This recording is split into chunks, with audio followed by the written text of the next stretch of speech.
friends, welcome to the Global Pulse.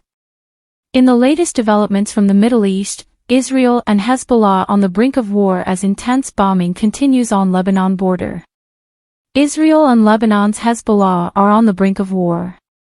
In this situation, Israel's Defense Minister Yoav Gallant visited the border area adjacent to Lebanon and stated that his country desires peace, but if Hezbollah seeks war, they are ready. The escalation between Israel and Lebanon's Hezbollah continues to grow. The confrontation between Israel and Lebanon's Hezbollah is escalating and could turn into a full-scale war at any moment. In this context, Israeli Defense Minister Yoav Gallant visited the border area adjacent to Lebanon, met with soldiers, and assessed the current situation. Speaking at the border, the Israeli Defense Minister stated that Israel seeks peace, but if Hezbollah continues its attacks, Israel will not back down from war. However, he also mentioned that a political alternative to military confrontation in the north is being prepared. Defense Minister Yoav Gallant said, "Our options are significant. We are working on both. The first is preparing a strong military force.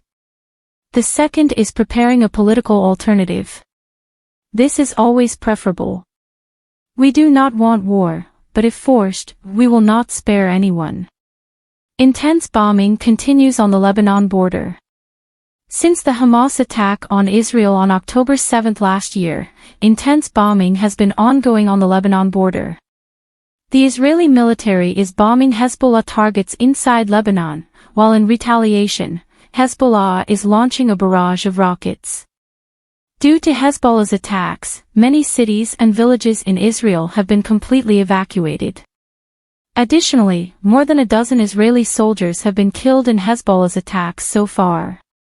On the other hand, over 200 people have been killed in Lebanon due to Israeli attacks. IDF conducts intense bombing in Gaza. Meanwhile, the Israeli military has once again carried out intense bombing in the Gaza Strip. In this latest airstrike by Israel, 7 people were killed, and many others were injured. In Rafah, Israeli soldiers targeted Hamas, resulting in the death of 3 emergency workers. Israeli soldiers conducted intense bombing in the southern Gaza Strip, causing numerous injuries. The injured were taken to Nasser Hospital in Khan Yunis for treatment. After the attack, people were in a state of extreme distress, with some mourning the loss of their brothers and others their fathers. People were sleeping in their homes at the time of the attack. Meanwhile, airstrike on Al-Nuseirat refugee camp continues. In Gaza's Rafah area, Israeli soldiers targeted Hamas terrorists, resulting in the deaths of 3 emergency service workers. This attack was actually aimed at the Al-Nuseirat camp, where information had been received about the hiding of Hamas terrorists. The situation in Gaza has become extremely dire due to ongoing attacks over the past 8 months. There is a severe shortage of food, electricity, and water in Gaza, causing people to migrate elsewhere. So far, more than 38,000 people have been killed in this conflict, and over 2.3 million people have been displaced. Israeli PM's major statement, quite significant, on ceasefire. Amidst the devastation in Gaza last week, Israeli Prime Minister Benjamin Netanyahu made a significant statement.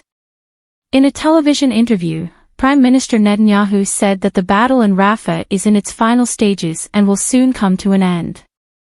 However, the war against Hamas will continue. Prime Minister Netanyahu stated, "If there is any agreement with Hamas, it will be on our terms. Our conditions include ending the war and releasing hostages. Additionally, Hamas must leave Gaza. We will not allow it to return to its previous state under any circumstances." Hamas says, Netanyahu wants genocide. Prime Minister Netanyahu's statement came at a time when attacks from Hezbollah on the Lebanon border have intensified.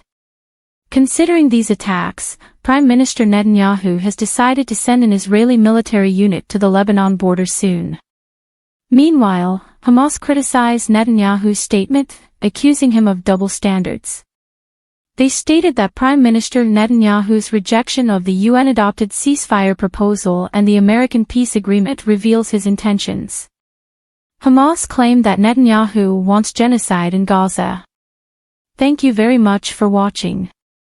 Always be with us for the latest news and updates. Goodbye and see you soon.